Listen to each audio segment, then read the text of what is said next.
Assalamualaikum warahmatullahi wabarakatuh. Halo teman-teman semua. Sudah lama kita belum melanjutkan kembali bedah buku Seven Habits kita. Terakhir kali kita sudah sampai habit yang ketiga. Jadi yang belum nonton video sebelumnya silahkan tonton dulu. Jangan lupa kalau belum subscribe di subscribe ya. Karena subscribe itu gratis katanya Atta Halilintar. Oke, terakhir di habit 3 kita sudah sampai bahas tentang bagaimana praktek realnya put first thing first, yaitu melalui sebuah toolsnya, alat yang namanya weekly planning. Yang waktu itu kita sempat bahas bahwa Pak Kofi katakan itu sebagai sebuah time management generasi keempat. Nah, generasi sebelumnya itu punya kemiripan dari sisi penjadwalan ya. Kita bikin agenda, bikin jadwal yang sangat rinci aktivitas kita sehari-hari. Tapi seringkali itu tidak memuaskan juga karena kita yang kemudian didrive oleh agenda kita. Nah, sementara di Seven Habits di generasi keempat ya, kita belajar bahwa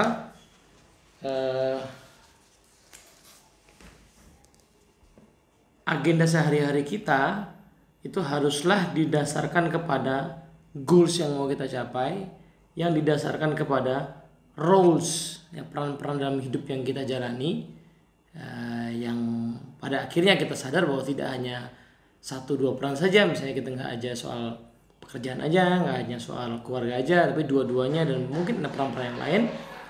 Nah, peran didasarkan kepada mission statement, tujuan jangka panjang gitu ya, misi visi kita. Nah, sesudah kita belajar soal itu, kita kemudian diajak untuk merap up habit 3 ini dalam bagian yang disebut sebagai living it. Jadi bagaimana menjadikan habit 3 ini hidup dalam diri kita. Nah, sekali lagi kita kemudian diajak untuk renungkan kembali metafora yang digunakan Pak Kofi untuk merangkum habit 1, 2, dan 3. Habit 1 itu seolah-olah mengatakan bahwa you are the programmer. Kitalah pemrogram dari hidup kita. Karena kita tidak lahir dengan diberikan sebuah dokumen mau jadi apa, maka kita mesti memprogram sendiri kita mau jadi apa. Dan kesadaran itu munculnya di habit yang pertama. Bahwa kita punya ruang antara stimulus dan respons. Dan ruang itu ada setidaknya 4 anugerah unik manusia. Itu membuat kita punya kesadaran, oh iya, sayalah yang mengendalikan program diri saya. Nah, habit yang kedua mengatakan write the program, tulis programnya mau jadi apa. Imajinasikan ya, pakai kesadaran diri, pakai imajinasi, pakai hati nurani, pakai kehendak bebas kita untuk menuliskan mission statement kita, visi kita jangka panjang, dengan latihan yang waktu itu cukup ekstrim ya, yaitu membayangkan kita sudah meninggal kemudian ingin dikenang oleh orang-orang seperti apa, ingin punya legacy seperti apa. Nah, habit 3 itu run program. Nah, jadi baru aja tadi saya ngobrol sama seorang teman bahwa menarik ya, bahwa kadang-kadang kita itu menganggap manusia itu seperti komputer tapi nggak sungguh-sungguh juga gitu. Ya, karena kan harusnya sungguh-sungguh. Itu kan gini, kita anggap sudah menginstal sebuah aplikasi di handphone atau di laptop. Betul, aplikasinya sudah terinstall, betul dia siap dipakai. Tapi dia tidak akan bekerja sendiri. Gak mungkin Microsoft Word itu tiba-tiba menghasilkan tulisan sendiri. Gak mungkin PowerPoint itu tiba-tiba menghasilkan presentasi sendiri. Gak mungkin Excel itu menghasilkan perhitungan-perhitungan sendiri gitu ya. Kitalah yang harus menggunakan tools yang sudah terinstall itu sehingga menghasilkan sebuah output. Nah, begitu juga dengan mission statement kita, dengan goals kita. Kita sudah tulis programnya, tapi kita perlu menjalankannya. Nah, program yang ada di kepala kita tuh didesain itu sampai betul-betul itu menjadi sebuah output. Nah, kalau saya membayangkan diri saya sebagai penulis nantinya di ujung, maka ya outputnya saya menghasilkan tulisan. Kalau saya membayangkan diri saya sebagai seorang pebisnis, maka outputnya menghasilkan produk-produk yang berguna bagi masyarakat, yang membuat perusahaan saya bisa maju, bisa profit, dan lain sebagainya. Kalau saya membayangkan diri saya sebagai seorang profesional di bidang tertentu, maka saya membayangkan karya-karya yang saya hasilkan selama saya berkarir. Jadi habit 3 adalah aktualisasi dari habit 2, tapi juga aktualisasi dari habit pertama, yaitu yang masih mengatakan kita adalah programmernya. Kalau kita programmernya, bikin dong programnya. Kalau sudah bikin programnya, buat dong outputnya, hasilnya. Nah, kurang lebih begitu ya. Nah,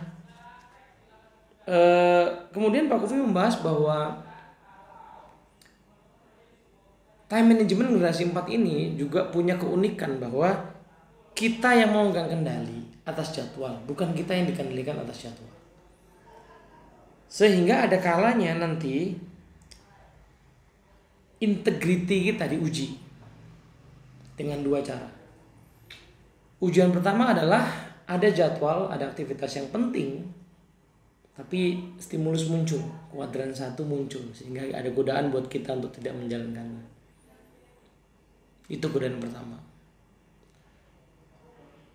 Ujian yang kedua, jadwalnya ada, kita mau menjalankannya, tapi sebenarnya ada situasi ketika itu yang menuntut kita untuk mengubah rencana karena ada hal yang lebih penting yang memang sebelumnya belum kita pikirkan. Dia muncul tiba-tiba, tapi penting, gitu ya.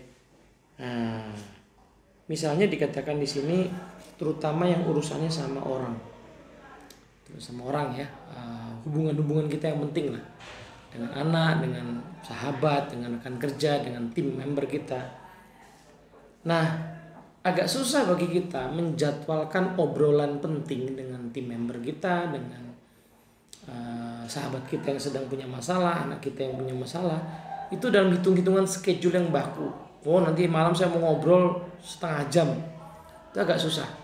Karena kita nggak pernah tahu ya itu obrolan itu akan berlanjut sampai sepanjang apa atau sedalam apa. Sehingga ada kemungkinan kita diminta untuk memilih akhirnya. Ketat pada schedule, kayak udah setengah jam nih cukup ya obrolannya, tapi belum selesai. Padahal itu hubungan yang sangat penting. Atau ya kita memutuskan untuk tuntaskan saja, singkirkan dulu aktivitas yang lain. Nah, highly effective people lebih memilih untuk efektif, mikirnya jangka panjang daripada efisien. Disinilah time management generasi keempat jadi menarik, jadi unik. Karena bukan kita yang dikendalikan oleh jadwal tadi, tapi kita yang mengendalikan jadwal. Kalau memang aktivitas ini penting, ya kita kerjakan, sementara jadwal sudah ada, kita geser. Tapi sebaliknya, kalau memang ada aktivitas mendadak yang tidak penting, kuadran 3, ya kita tolak. Fokus pada yang sudah kita tetapkan. Intinya adalah effectiveness, not efficiency. Karena you cannot become efficient with people, katanya. Kita nggak bisa efisien dengan orang. Dengan orang kita hanya bisa efektif. Kita hanya bisa berpikir jangka panjang supaya hubungan itu bertahan lama. Gitu. Nah, ada quotes bagus di sini. People are more important than things. Nah, orang itu jauh lebih penting daripada benda-benda atau hal-hal atau aktivitas yang lain. Nah, dari mana nanti kita bisa tahu nih, apakah saya harus stick to the schedule atau saya harus geser schedule saya karena ini penting tadi? Dari mana taunya? Nah, hati nurani kita akan tahu kalau kita betul-betul sudah merumuskan mission statement dengan sungguh-sungguh, sehingga kita dengan tenang, dengan sadar bisa mengatakan enggak deh. Nah, gitu. Kalau untuk hal yang kuadran 3. Sebaliknya, kita juga bisa dengan tenang mengatakan, oke, saya selesaikan dulu ini karena ini penting. Ini menyangkut hubungan dengan orang yang sangat penting. Nah, itu adanya di dalam nih, ya. Values yang sudah kita tanamkan lewat program dari Habit 2 itu akan memandu kita untuk ambil keputusan. Disinilah yang waktu itu sempat kita bahas Habit 2 ya, yang disebut sebagai principle center. Nah, berpusat pada prinsip. Karena kalau kita berpusat pada orang, pada akhirnya kita akan didrive oleh orang. Kita berpusat pada pekerjaan, kita akan di-drive oleh pekerjaan. Kita berpusat pada hubungan, kita akan di-drive oleh hubungan. Tapi kalau kita berpusat pada prinsip, maka ada kalanya kita harus menyelesaikan tugas. So lembur lah. Tapi di kala lain harus lembur, cuman ada hubungan yang penting. Urusin dulu lah yang penting. Jadi nggak ada jawaban yang baku karena kita di-drive oleh prinsip.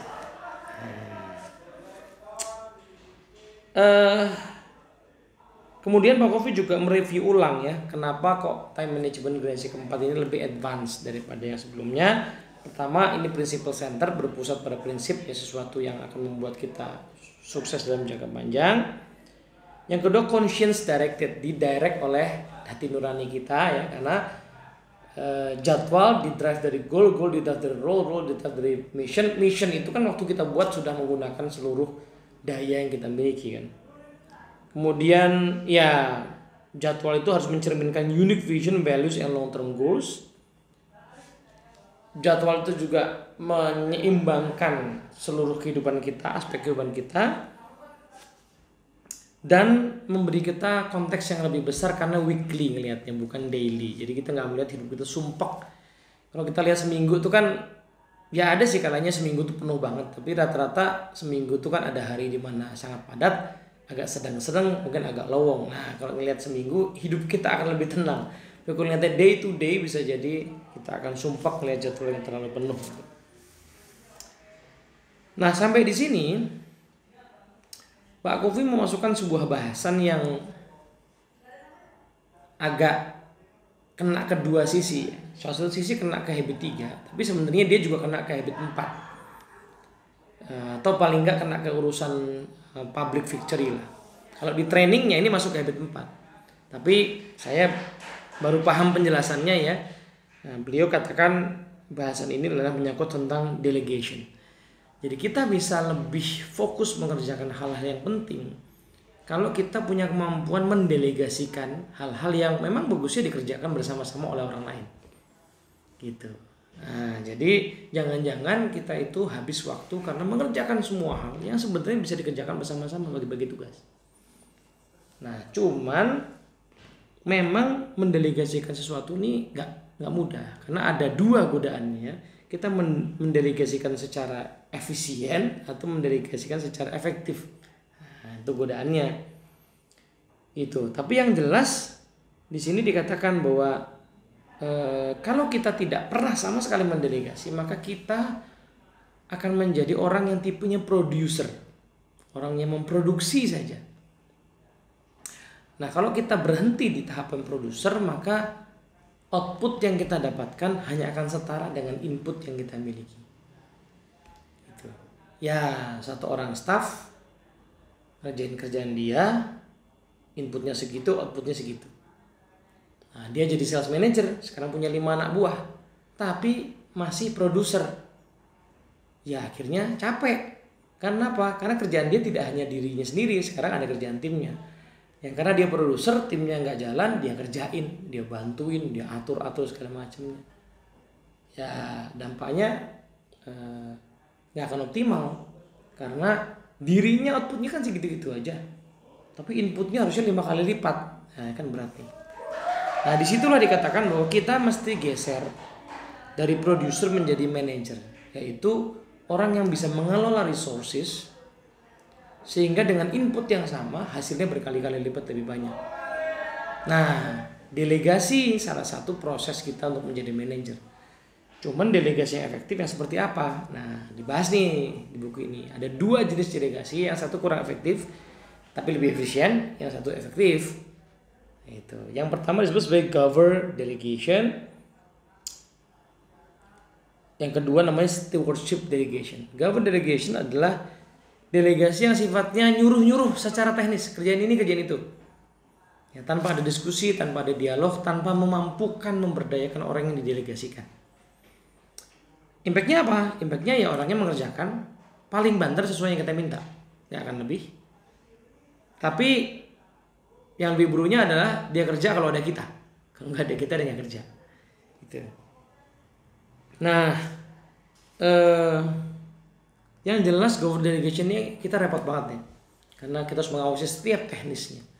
Maka dari itu ini tidak efektif ya, dikatakan ada cara yang lebih baik yaitu stewardship delegation. Gimana mendelegasikan yang sekaligus membangun kemampuan dari orang yang delegasikan sehingga dia mampu menghasilkan output yang minimal sama atau bahkan jauh lebih bagus karena dia diberi keleluasan untuk berpikir dan bertindak. Nah, ada 1, 2, 3, 4, 5 nih. Ada 5 langkahnya kalau kita mau mendelegasikan yang sifatnya stewardship, bagaimana membangun sikap melayani. Pertama adalah diskusikan ya kesamaan pemahaman dan komitmen terkait dengan 5 hal ini. Yaitu pertama, desired result. Hasil akhirnya apa sih? Ya, saya nanti minta kamu mengerjakan itu, hasil akhirnya apa? Ini harus sangat clear dua belah pihak, yang saya mau apa dan dia paham betul yang dia mau apa. Nah, di sini katakan hati-hati untuk fokus pada hasil akhirnya bukan caranya. Karena caranya kita akan biarkan orang ini untuk menemukannya sendiri meskipun kita boleh-boleh saja memberikan saran. Gitu. Kenapa kok hanya tujuannya? Kalau caranya dikasih tahu juga, maka kepemilikannya akan sepenuhnya ada di kita. Padahal kita pengen memberdayakan sehingga ada kepemilikan di dia dan orang itu merasa memiliki kalau ada effort yang dia keluarkan untuk merumuskan sesuatu. Nah, yang kedua, ini perlu waktu ya, perlu waktu. Spend time, be patient katanya gitu ya, pelan-pelan sampai betul-betul orang paham hasil akhirnya. Yang kedua, guidelines ya, petunjuknya. Bikin parameter-parameter yang acceptable ya untuk hasil yang diinginkan itu, apa yang boleh, apa yang nggak boleh.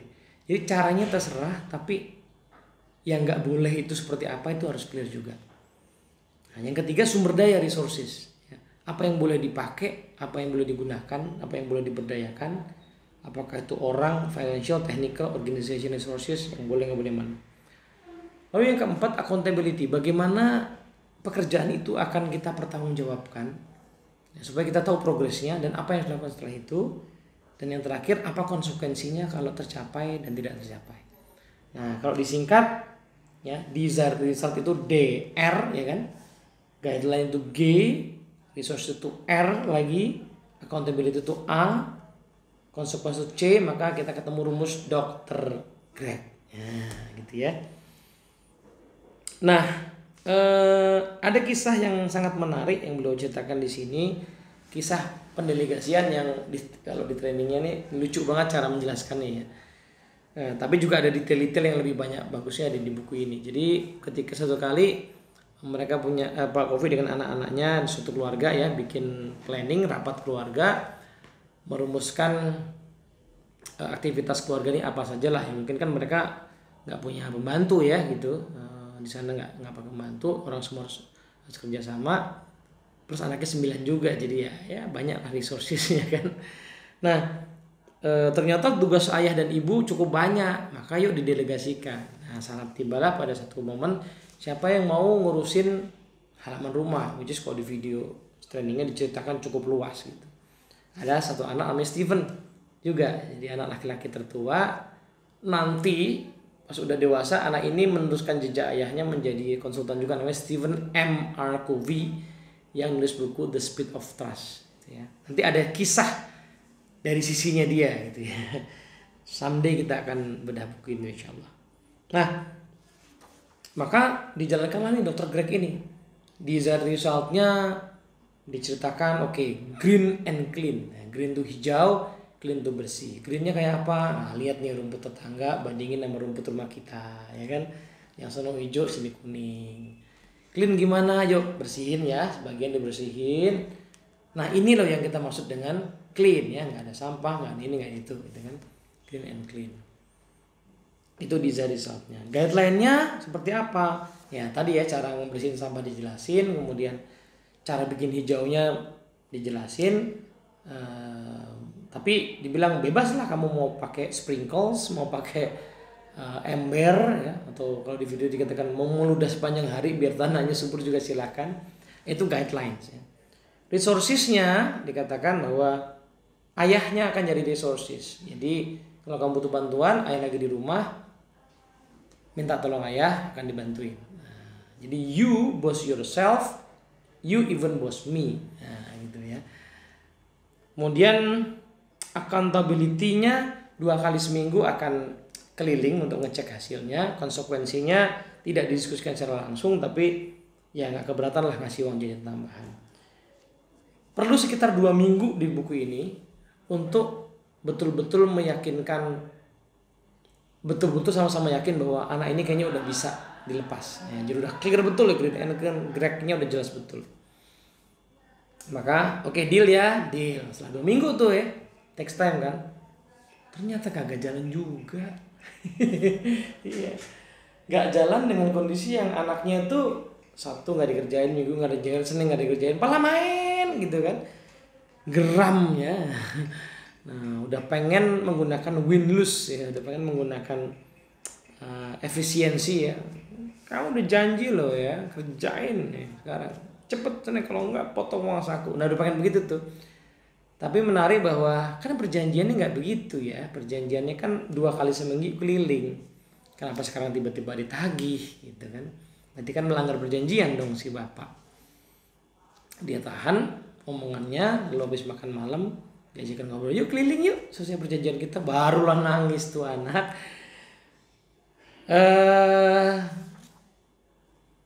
Yang menariknya ya karena habit 3 itu dasarnya habit 1 dan 2 ya.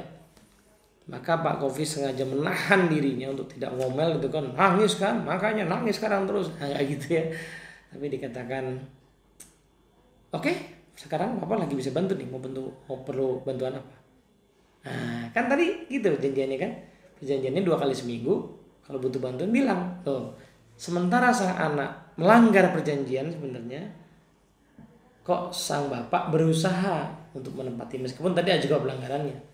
Nah, kisah bagian inilah yang nanti diceritakan di buku Steve of Trust. Pak Stephen Eman bilang, poin inilah yang membuat saya akhirnya merasa terberdayakan. Jadi bukan perjanjian tertulisnya itu sendiri yang bikin saya berdaya, tapi ya itu bikin saya berdaya secara tertulis ya di pikiran. Tapi kejadian yang barusan di mana ayah saya menahan diri, tidak memarahi tapi kemudian menjalankan kesepakatan, itulah yang membuat saya kemudian tersentuh dan menandatangani perjanjian itu dalam hati saya. Gitu ya, so sweet banget ya. Nah, disinilah akhirnya dikisahkan bahwa sangat jarang akhirnya anaknya minta bantuan ya, cuma 2 atau 3 kali, dan itu pelan-pelan sudah menjadi kewajibannya dia, sudah menjadi pekerjaannya dia, bahkan dia dengan sangat inisiatif menegur saudara-saudaranya yang buang sampah sembarangan gitu. Nah, perlu waktu ya. Delegasi seperti ini perlu waktu. Sekali lagi karena yang diinginkan jangka panjang, bukan jangka pendek. Kalau jangka pendek mudah ya, marahin langsung, kasih tugas yang jelas, kontrol. Tapi begitu nggak ada pengontrolan, nggak ada penugasan, ya nggak berjalan. Karena kita ingin membangun kapasitas, maka delegasinya seperti ini. Jelas-jelas ini kegiatan kuadran 2 yang perlu waktu, perlu kesabaran, dan jelas-jelas dia perlu engine dari habit 1 dan habit 2, proactivity sama alignment yang kuat. Pak Kofi di videonya menjelaskan menarik ya, pada saat dia berusaha menahan omongan untuk ngomelin itu, dia salah satu yang menguatkan dia adalah menguatkan kembali purpose-nya. Dia katakan raise boys not grass gitu ya. Ini bukan soal rumputnya loh ya kan, kami melakukan ini kan supaya melatih dia ya, karakternya yang terbangun, tanggung jawabnya. Bukan rumputnya itu sendiri ya gitu. Begitu teman-teman semua, inilah akhir dari habit yang ketiga. Intinya adalah fokus pada jangka panjang ya. Meskipun kita tidak bisa pungkiri bahwa hal-hal yang jangka pendek akan selalu ada, tapi highly effective people adalah orang yang menggunakan paradigma kuadran 2, menggunakan paradigma effectiveness, menggunakan paradigma keberhasilan yang berlanjut. Kebetulan saya lagi baca buku judulnya The Infinite Game dari Simon Sinek. Someday insya Allah saya juga akan membaca buku itu, yang mudah-mudahan ada umur kita. Di situ dikatakan bahwa sebenarnya kehidupan ini infinite game, permainan tidak pernah berakhir. So harusnya kita berpikir itu jangka panjang. Kalau kita jatuh, santai aja bro, belajar, karena nanti juga akan naik lagi. Sebaliknya kalau kita naik, Jangan jumawa, karena bisa aja kita jatuh, tapi kalau udah jatuh bisa juga bangun lagi. Nah, itu namanya infinite game. Cuman seringkali kita memandang kehidupan ini infinite game. Kehidupan yang selalu ada batas waktunya, kalau nggak tercapai hidup kita selesai. Padahal nggak begitu. Nah, habit 3, 7 habits, mengajak kita untuk fokus pada infinite game. Fokus pada hal yang sifat jangka panjang, keberhasilan jangka panjang, sehingga kita akan bisa lebih realistis menjalani hidup, plus menghasilkan karya-karya yang membuat hidup kita bermakna. Semoga manfaat. Assalamualaikum warahmatullahi wabarakatuh.